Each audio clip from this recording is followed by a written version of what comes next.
All right, so here is the full kit unboxed and ready to go. For the very first part, we're going to use a 10mm and a T15 Torx when we get into it. These tools obviously are not supplied with the kit, but everything else is. We have some Dynamat for noise and heat, and we also have some foam for noise reduction. But the overall kit comes extremely complete. The centering tool, I'm going to show you how that all works. All of the little button head screws for this and for everything else that is included and needed to install this. Now the overall piece is just a work of art, if you will.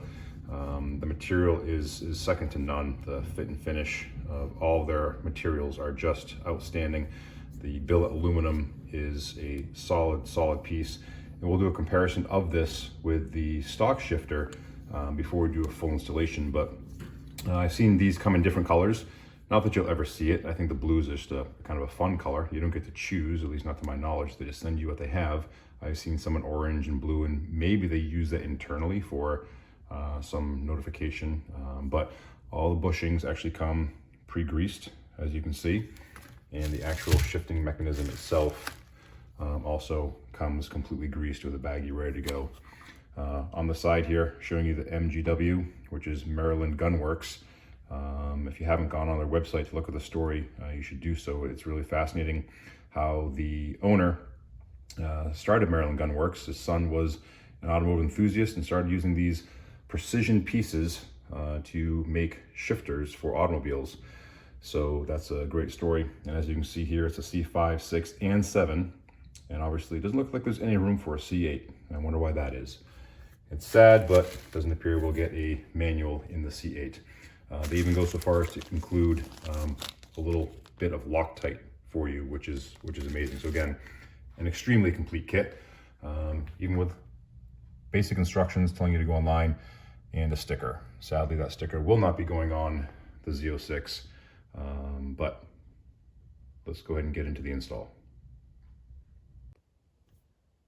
All right, so the first piece we're going to do is remove the center armrest console. Just opening that up, you have your 3 T15 screws right here. So we're going to go ahead and remove those.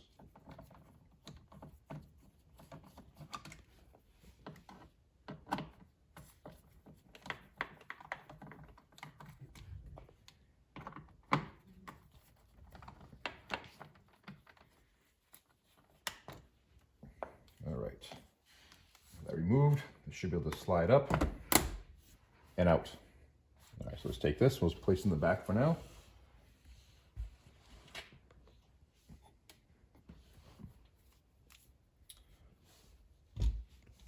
Next, we're going to take our trim removal tool and remove this side piece here. I've watched other videos and the instructions are definitely to start from the back and work your way forward. That way the very front clip, which is angled, doesn't break off. So we'll find a little spot here.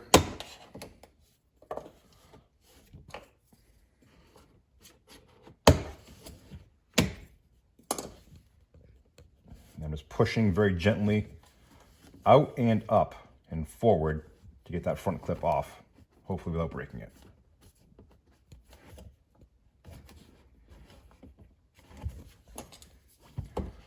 There, that just slid right off. And there's the tool. And here is the angled clip. So you can kind of see how the angles to the front there. Okay, great. Next, we're going to take off this center console piece. Keep in mind, as you're removing everything, we're going to need to disconnect all of the electronics. Actually, take that back. What I'm going to do is remove the shifter knob first. Okay. So one thing I found helpful, one, make sure your car is in neutral. Make sure your parking brake is set. When I took this boot off, I found lifting up to the right was a bit of a help first, and then sliding it down. Okay. Okay, so taking the shifter boot off, switch to a T25 from a T15. That way it gives me access to the screw here.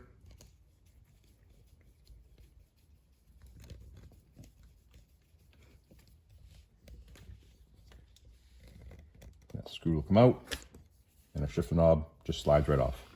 Okay, so you can see the hole in the shifter itself, and then there's just the hole right there in the actual stick that this will screw into. Go. Okay, now that the shift knob is removed, we're going to use our trim removal piece, and we're going to get the two 10mm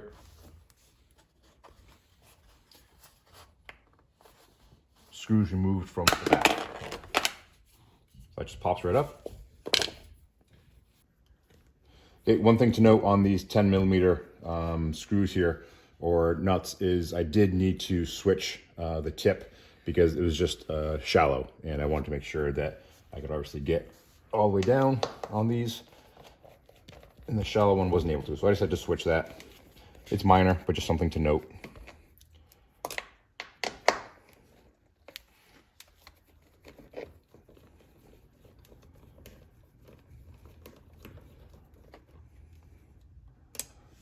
All right, now those are off.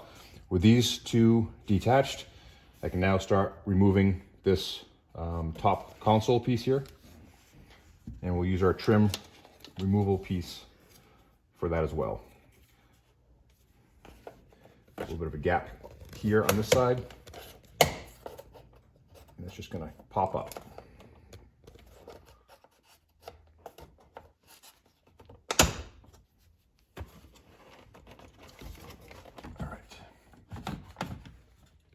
So that's loose, all is popped out.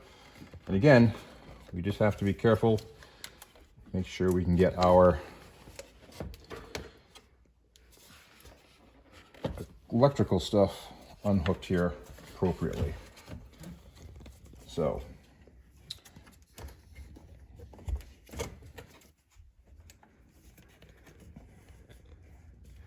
each connection here, I'm just squeezing, trying to get it hooked, unhooked from the electrical component. I guess if you have smaller hands, it might be a little easier, but they're male ends, at least this one that seems to go into a female end for your drive control, for your parking brake.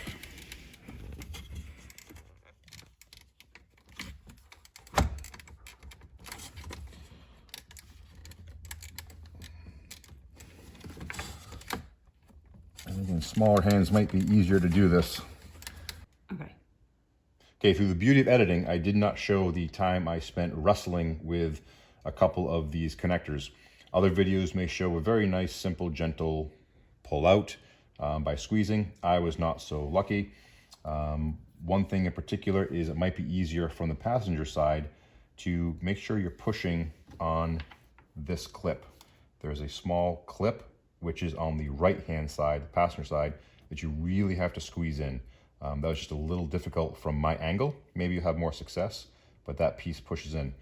Secondly, on the cigarette lighter or the 12-volt lighter, so 12-volt outlet, I used a very small flathead screwdriver to reach in and push down on the tab right here.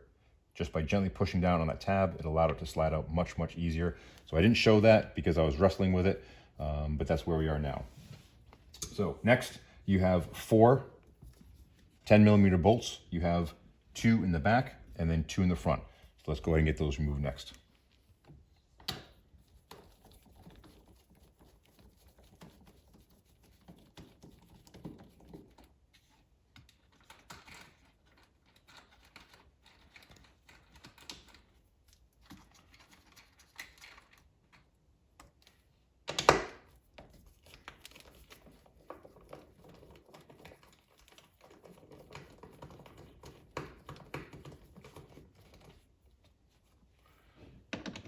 Two in the back are silver in color, 2 in the front are black. So when you look for them, just make sure you're looking for the right colors and put them back. Make sure you're putting them in the right order. So the ones in the back and then the ones in the front. And again, all 4 are 10mm. That's the only size I've used for any of the bolts or fasteners for this so far. Okay.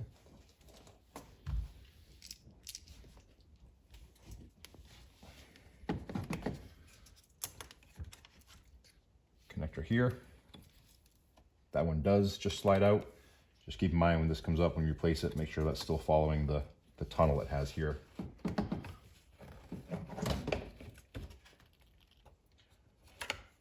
Okay, it looks as though this clip is attached with a bit of a plastic screw.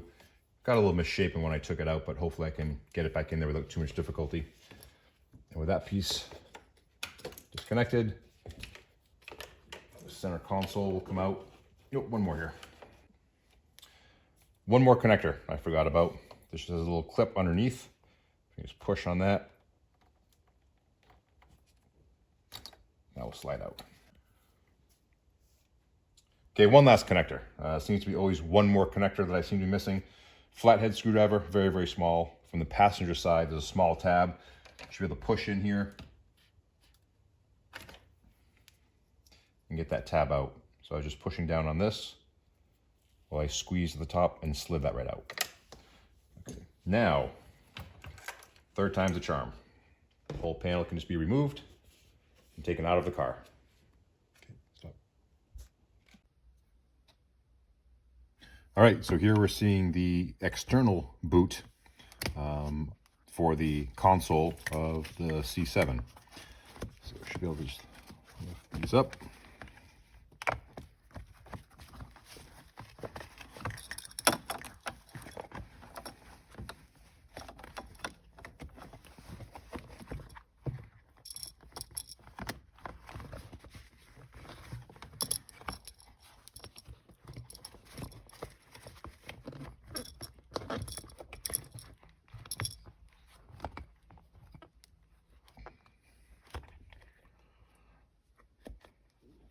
So this the top dust cover, and here we have the underside. MGW recommends obviously reusing this, and this piece does have to be modified. We'll show you how to do that.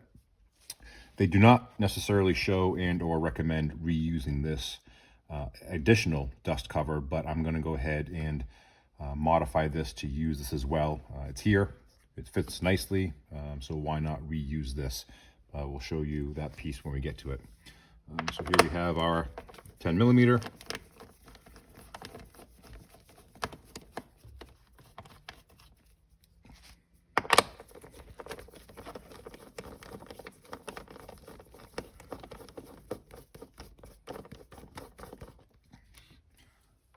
Four of these.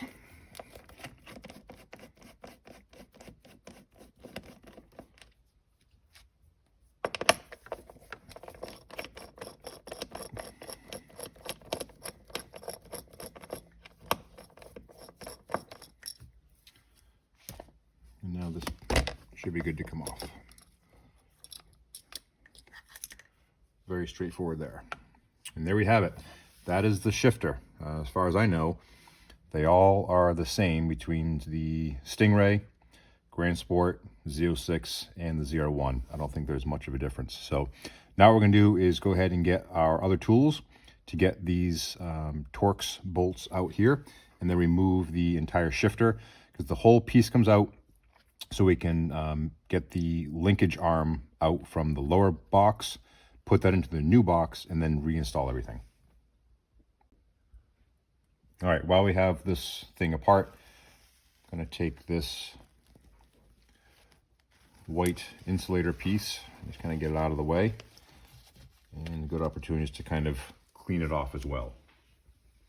So next we have 4 10 millimeter bolts, and then we have 2, 3, I believe they're T40 Torx bits. So let's go ahead and get the shifter top part removed first. That way we can get the T40 screws out. And again, there are 3 of those, and then there are 4 of our 10 millimeters. Pull the top part of the shifter in.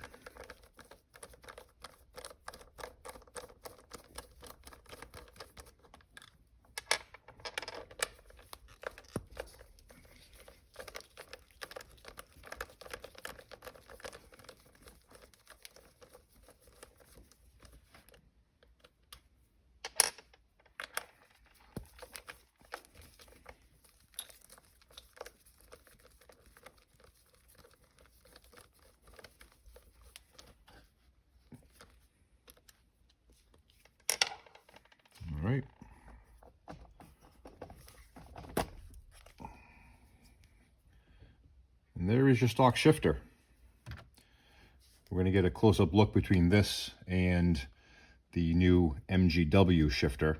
But I can already tell there's a massive, massive difference when you look at the plastic piece in the bottom here, the thin kind of stamped metal, and how this whole piece is put together. So we'll get a good comparison between this and the new MGW.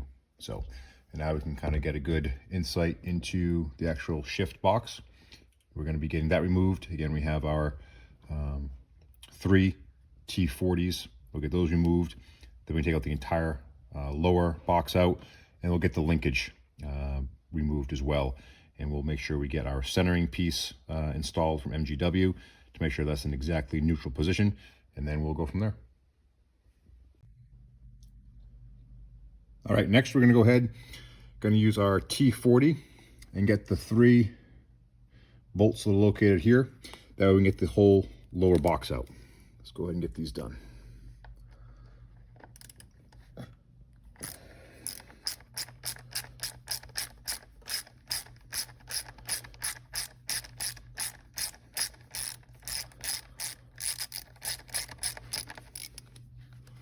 I found using a ratchet probably is going to be a little bit easier because these are in here with pretty good force.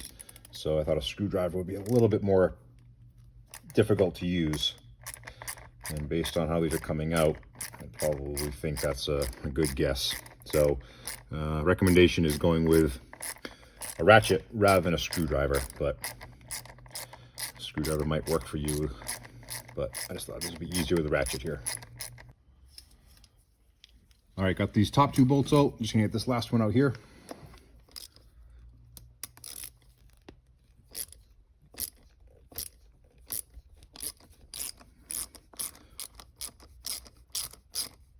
I just switched to use a longer drive here just to make it a little easier given the distance.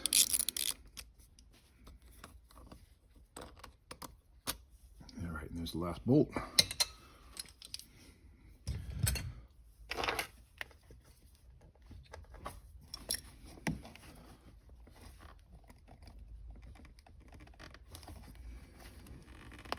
A little bit of force, this is going to pop out.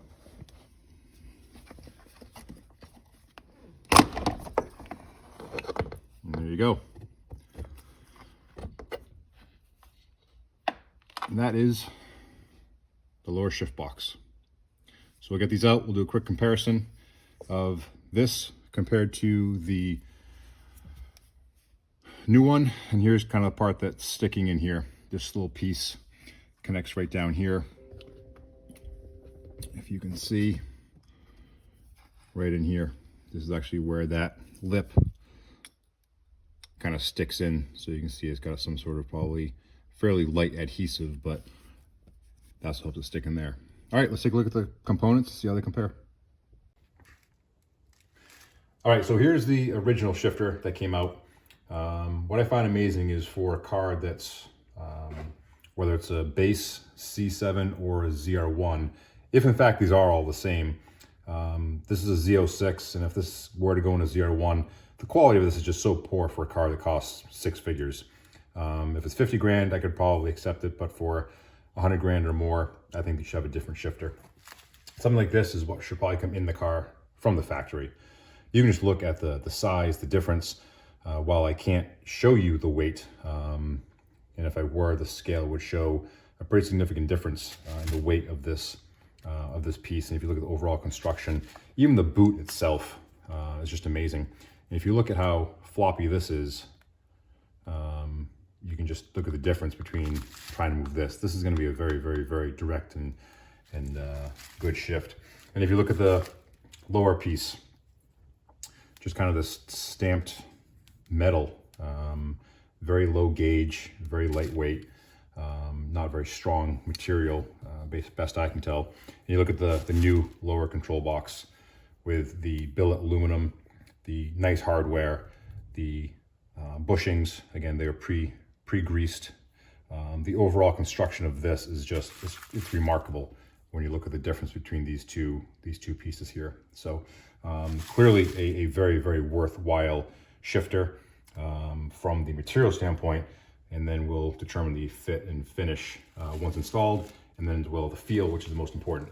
Okay, next we're going to get into using both the Dynamat as well as our other foam insulation pieces. So let's get these installed, and then we'll get ready to do the rest of the shifter by transferring over the control arm here into the lower bracket. But first, let's get to our installation. All right, here we are back with the tunnel exposed. We're gonna use our first piece of Dynamat here. It seems as though, like everyone else, we have the problem where it's just a little too big. And I'm referring to the Dynamat here. So let's give this a quick trim. Just gonna shave maybe an inch or so off.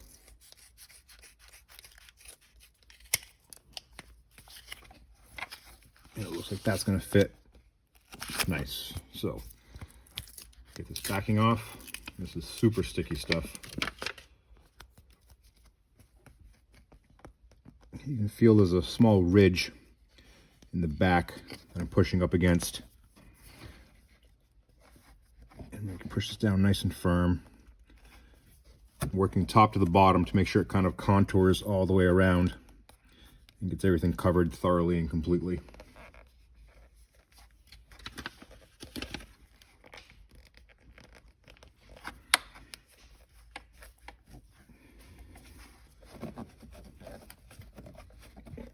Okay, next piece is going to go down underneath it here.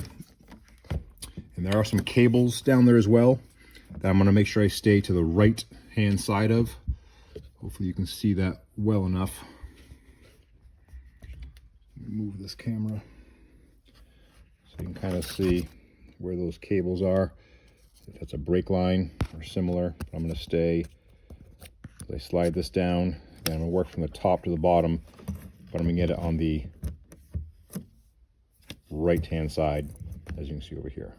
So I'm just going to peel this off and do that, and I'll come back and show you because I only have so many hands I can do this with.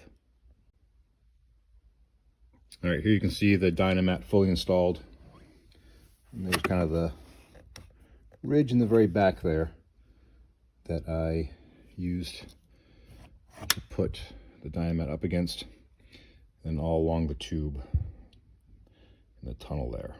So next we're going to move on to the foam pieces and get those installed. All right, now we're going to go on to the foam pieces. We have two pieces of rectangular foam and then one kind of T-shaped piece of foam. So one of the rectangular piece will go on the right side, one will go on the left-hand side, and then the triangular piece, or the T-shape, goes right in between the mounting for the shifting bracket, or the mounting box. So gonna move my linkage out of the way, slowly get this in. Pretty sticky stuff, kind of like a Dynamat. I'm gonna do my best to keep it equidistant as we get all the way down here.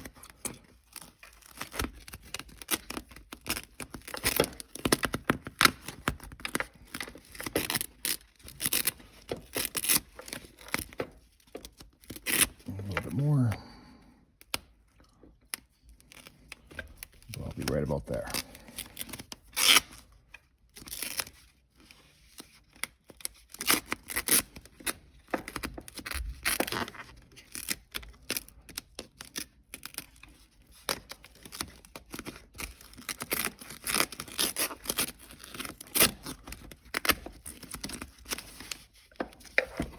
Well, having a third hand, I think, would come in handy.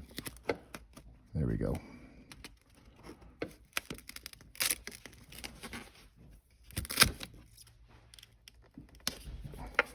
Keeping it all just a little bit below. Now we can get it in there. Just a little extra work, but just moving and replacing. And I'm just doing my best to make sure it's as equidistant as possible. And it may not be perfect, but it should work well. Okay, now we're going to get into the next piece. We're going to put that on the right-hand side, on top of and over the Dynamat, also hugging the tunnel. Okay, I had to take a quick pause with the video here because I really needed to get both hands down here and have an opportunity to get this piece all the way down. I'm doing my best not to remove as much tack on the sticky as possible, but boy, I had a hard time doing the best I could getting it down there, removing and replacing, but it should be okay. Another thing to note is that I didn't show it, but I did take just a very, very lightly damp cloth and wiped away any of the dust that might be in there to help this stick as best as possible. So make sure if you do that, that you allow it to dry to make sure this all sticks nice and neat. Okay, well, like I said, that may have been the most difficult task of all of this entire part, is getting the adhesive to not stick so much. And then the last piece, the T-shaped piece.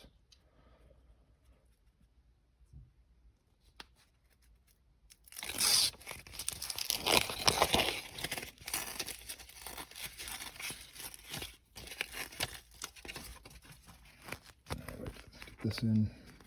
I'm going to follow the same steps, just kind of get this back as far as I can.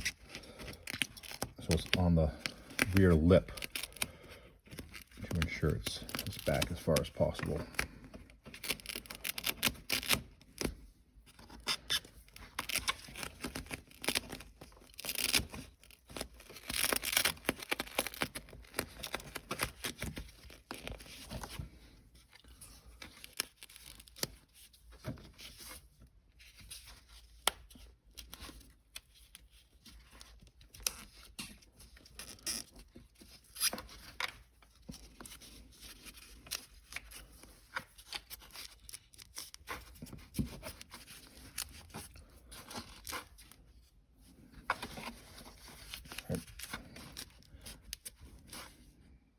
All right, I think we'll call that good from there. Now let's go take a look at the disassembly and reassembly of the lower control box. All right, so here we have the lower control box from the original part, and the shift linkage in here, and the new lower control box. All I'm gonna do is just take both of these apart. The OEM piece just has 2 Phillips head screws, and this will allow that to just slide right out from the front part here. This is actually where the OEM positioning pin is from the shifter, where this piece will actually sit in there to ensure it's in its neutral state when you install it. But with the new one, we're going to be using this centering piece, which will go right in here, and we'll use that once it's actually installed in the car. So I'm just going to take this apart, take both of these apart, very simple. Again, undo the 2 screws, slide this out, undo these 4, and then we'll reassemble it. Okay, so the lower box is now assembled. All I did, obviously, just take it apart and then slid the linkage arm into the bushings, and then just replaced the lower piece of the lower box back in. One thing to note is when you do this, make sure you realize that the part with the indentation is the top. That's where your gasket is going to go once it's installed. So when you do that, you're going to make sure that the part of the linkage that has the notch in it is towards the rear of the car. Reason being is once you put your 2 mounting bolts, this is where the actual shift linkage is going to hook up. In fact, you'll do this one first before those 2 to make sure that when in neutral, this is in the exact same position. So all of these bolts that are in here should have a little bit of thread locker on them already. I'm just going to get them started very, very lightly. And when you do this, according to the MGW website, you should do it like you are tightening the lug nuts on a vehicle, and do them in an alternating pattern, so crisscross. Also, they supply all of the tools, which is extremely convenient, including this T-bar. So when you're tightening this, you don't want to over tighten it so you don't ruin any of the aluminum pieces, and more importantly, you don't squish the bushings down so much that the linkage doesn't move smoothly. So I'm gonna go ahead and get these tightened down, again, doing a crisscross pattern. And then once we get this all set, we'll go ahead and get this ready to install in the car. All right, now we have the lower box assembled, ready to go. Gonna get it installed in the car. Being such a beautiful piece of work, I hate seeing it buried inside the car where you can't see it, but we don't really have a choice with that. So, gonna get the linkage pulled up, get this started.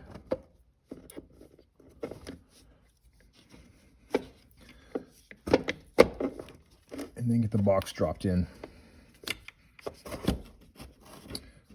All right, now, before we get anything tightened, I'm gonna make sure that the cutout in the linkage here is actually lined up perfectly, and it's going to be almost impossible to see on camera, but the notch I showed you earlier is where the bolt is going to go, and the T40 screw is what's going to go in there. So what I'm going to make sure I do is, with the kit, again, a little Loctite, there is some on here, but I'm going to refresh that Loctite and get this lined up perfectly to make sure that this linkage is with the from the control box, the lower box, excuse me, is with the linkage in the back. So I'm gonna get a little bit of Loctite on here and get that screw set.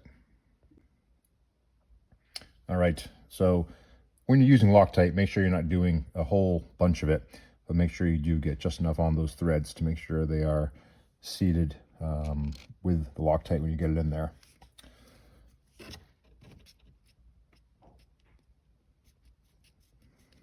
It looks like that is all set. Looks as though it's lined up. If I try and slide this back and forth, it's connecting, which is good.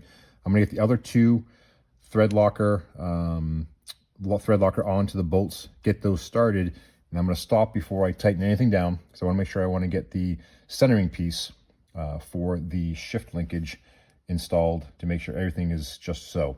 So I'm gonna get the thread locker on, get these two bolts ready to go, and then we'll get the centering piece in. Okay, so again, these two bolts, a little bit of thread locker to refresh, and just got them started. I'm not showing that detail. It's very, very simple. With only two hands, this is the best I can do showing you just how this goes in. But apply a little bit of thread locker on the side, get them started, make sure nothing is tight. These are all just hand tightened right now. So the centering piece here is built specifically to ensure, since I left the car in neutral, this will be placed specifically or exactly in neutral to make sure that the linkage in the lower control arm plus the linkage that goes back to the transmission is actually ready to go. So I'm going to make sure that this is placed in here, and there are two screw holes in which you use the provided little button head screws along with the Allen wrench or the Allen key, just to make sure you are nice and straight. So I'll get both of these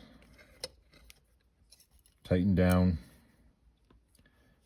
They don't have to be overly tight, just enough so that way you can ensure that nothing is going to slip while everything else gets nice and tight.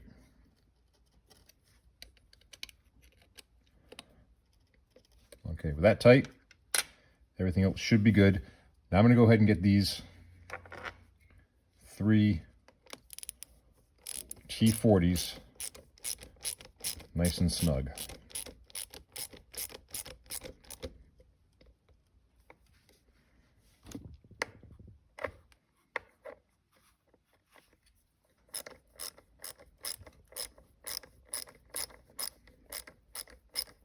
The reason why you want to do that, adjust the linkage in the back first, is because obviously that is what is most important to make sure this alignment is accurate. These two screws are slotted in the receiver, the hole in which they go into, so there is adjustability in them. So that's going to make it easier for them to slide back and forth to make sure that the box is placed accurately. So that's why you want to do the linkage first and then adjust these, because the box as a whole can slide forward and backwards just slightly depending on what type of movement there is in the linkage when you get the box installed. So again, don't want to overly tighten these. Want to make sure they're just nice and snug. I don't have an exact foot poundage. I don't know if there is a foot poundage, so I'm just getting them nice and tight, and then just a quarter turn or so after that to make sure it's good. All right, now we got this done. We're just going to remove the centering piece, then we're ready to put the shifter in. Okay, now that we have the lower control box and linkage installed, we have to put our supplied gasket, vibration gasket on top. Then we're ready to actually install the shifting mechanism. So this comes pre-greased, just with a little bit of a plastic bag with the grease on top, which is very nice that is already taken care of. Just a couple little spots, it looks as though some got on here. I'm just going to wipe that off.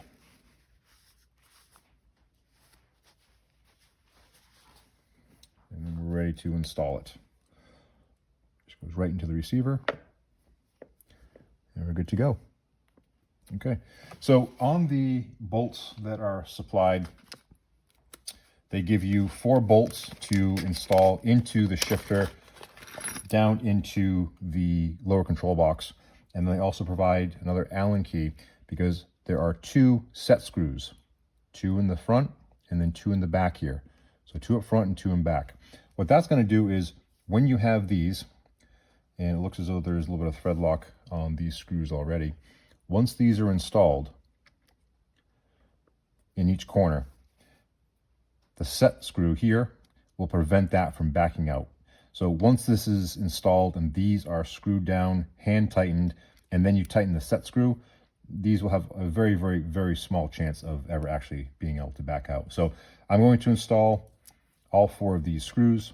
I'm going to make sure that the set screws are set, and we'll go from there. All right, so I got my T-bar Allen wrench here.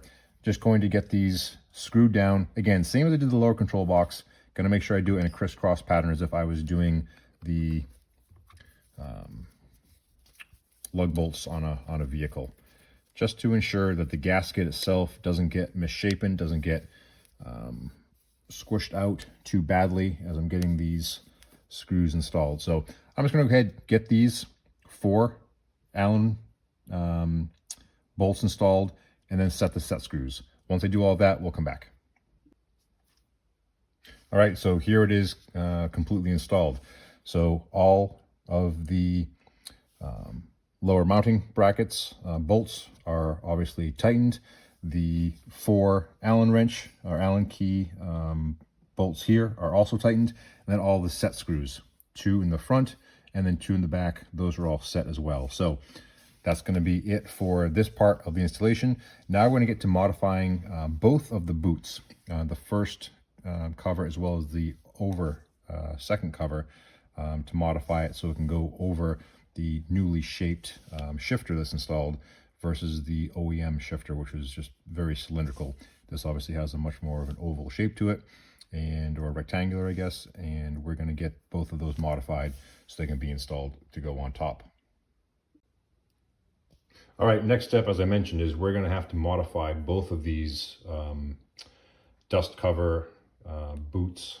And the one way to do this is just primarily using a razor blade.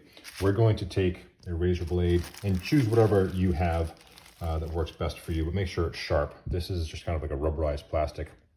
But this inner lip right here, we're going to cut all the way around that inner ring. And get this to just be a larger diameter. And then on the top one, this is obviously the boot that would go on top of here. We're going to cut the inside part here. So instead of making this perfectly circular, that would fit very easily around the OEM shifter. Again, now that we have more of an oblong shape, rectangular if you will, we're going to need to remove this piece. So I'm going to cut that as well. I'm pretty sure the MGW video does not even recommend or doesn't even show replacing this, but I'm going to try and use it to get that installed just for extra covering. So again, just going to take this, cut it with a razor blade, and then do the same thing over here and just cut around then this one, the inside corner or the inside seam here, and then the inside seam here. So I'm going to get those 2 cut and I'll show you the finished. All right, here's the finished product of both of these boots, insulators, dust guards, whatever you want to call them. So again, the bottom one, I just took this ring and literally just cut it right off. So as you can see, it would fit as such, and just cut it off in that first inner ring. Cut that off, that should slide on. And the top boot, I just took the very top piece and cut that off. So as you can see, it's not exactly perfect, and that's why I don't want to show you my artwork. That is certainly a class that I probably failed, if I recall, in elementary school and any other time I had to take art. This is at least the finished product. Let's get them installed.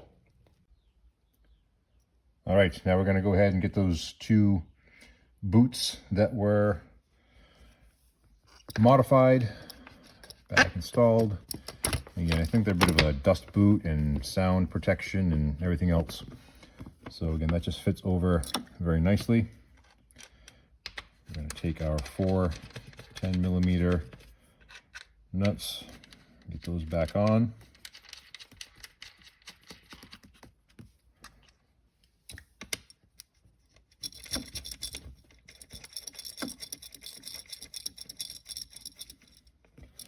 And then once we get this piece tightened down, I'll get the top boot installed, and then I'll get the actual stick for the actual shifter.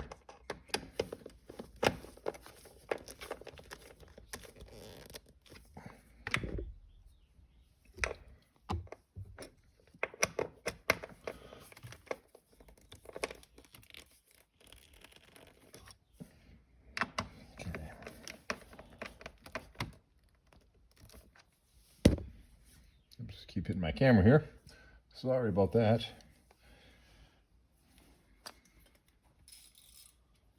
Let's switch this.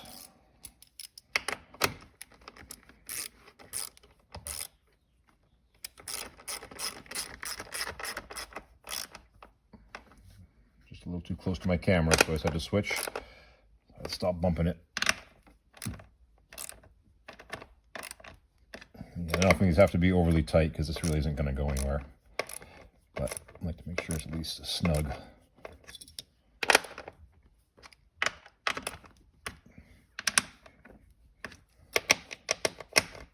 All right, there's that. Next is the top boot.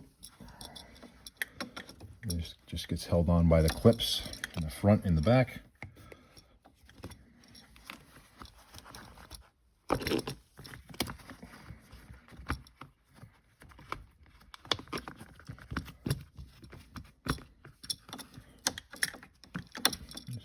Under my wires, the clip.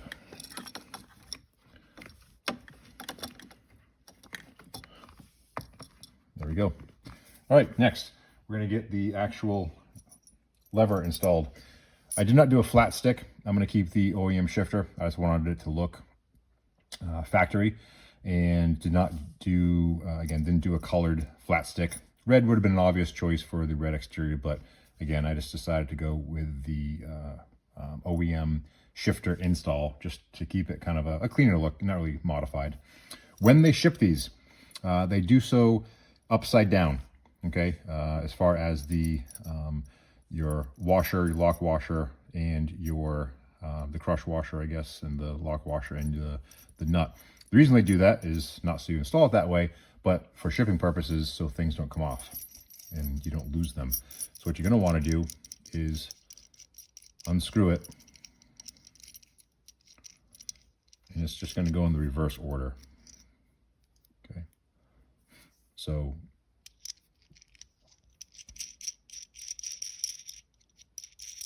this is going to go all the way up, your lock washer, and then you can do your crush washer. And we're going to get that installed.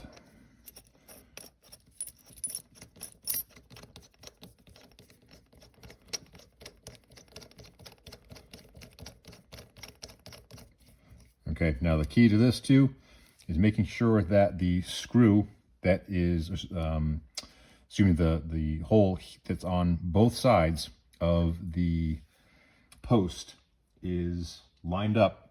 So when I install the shifter knob back onto the post, that it lines up, so that way the holes line up appropriately. So what I'm going to do, I'm going to use just an Allen key. It's actually one of the small ones from the kit, and just make sure this is about square.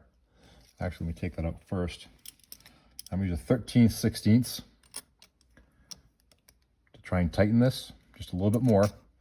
And while doing so, I'm going to use this as a bar to keep this nice and straight. And by doing this, I'm just getting some final pressure, keeping the hole aligned as best I can tell. It may not be absolutely perfect, and I might have to go back and adjust it ever so slightly just to make sure it's squared off. And this is not an exact science by any means. So that's all I'm going to do is I'm going to keep this here. I'm going to tighten this up, and we'll get everything else reinstalled.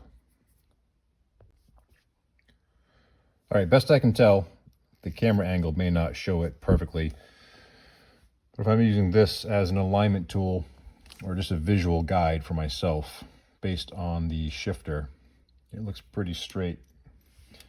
And again, the camera may not tell the whole story just based on the angle, which I know is going to look a little bit off, as can't quite move my holder to show just how square it is. So that's pretty much square.